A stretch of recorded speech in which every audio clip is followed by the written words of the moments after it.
All right, I'm reviewing the third book, Dark Tower, called The Wastelands. This is probably my favorite out of what I've read so far. I've read up to before. It's about 600 pages, a little bit long. The last one. It's a great sequel to. It's just a great continuation of the story. I don't get too many spoilers because I want people to be able to like review, like read my. I want people to be able to see my reviews and be like, is this something for you without me giving like a full like spoiler review. Um, so I try to keep them to minimal, but there might be some spoiler-esque stuff. So the main cast has been already formed at this point. They do some great exploration. There's really cool stuff. We learn more about the tower, the beams, the 12 guardians. There's cool like sci-fi, like robotic humanoid things that mixes with like folklore. There's cool fights, there's action, there's the characters getting closer. There's this really cool like thing with like a speaker playing over and over. There's a magical suicidal Ridley train. There's people getting saved. There's a redemption arc. There's like him fixing a time loop. It's phenomenal. There's romance in this one. There's broken people learning to love each other. I mean, there's just so many cool themes I like.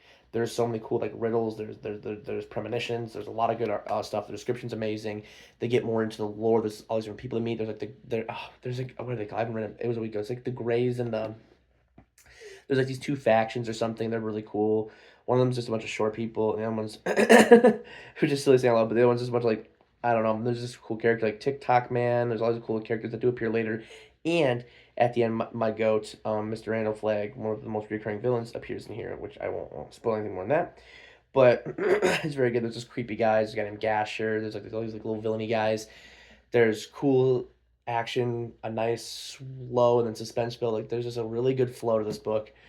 Um, I think they also get this one guy gets one of the characters named Jake gets a friend, a dog thingy. It's really cool.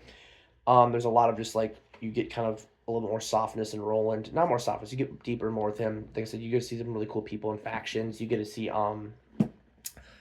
like I said, those guys and they have these like different like if it's a girl you like do one thing. If it's a guy you hit the throat. And I don't want to do the salute and butcher it, but they have some cool stuff, some cool world building. You get to learn more about stuff and Ka and the Katat and all this like kind of symbolism in the book. I think he has phenomenal description. I think it's some of the best action and pacing. This is my favorite of the four I've read so far, hands down. This, and I will re-review these all when I'm done, kind of reading the whole series. Because when I review them now, it's more just what they are at that point in time, what they are versus like knowing all I know about the series. This to me is definitely an 8, maybe an 8 point like 2 or something, just a medium low A. I don't like doing the exacts, but you know what I mean, like almost in a percentile, like an 83. It's getting to that range of very good. I'm definitely gonna probably want to reread this one again. It has some of the best action. Like I said, there's this really cool train, hence the cover that like is obsessed with riddles. The world building of how they talk about riddles and a little bit of Roland's backstory is phenomenal.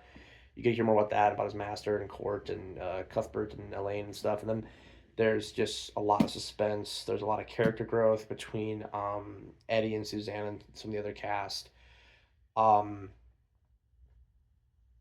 there's even like some change in role, and there's like some kind of you'll see some of his obsession with the Dark Tower. But all in all, it's very, very, very good. I very much enjoyed it. I think 8.5 at most, probably gonna 8.83, whatever you want to call it. I think it's a great segue. I think it had great pacing. I loved it.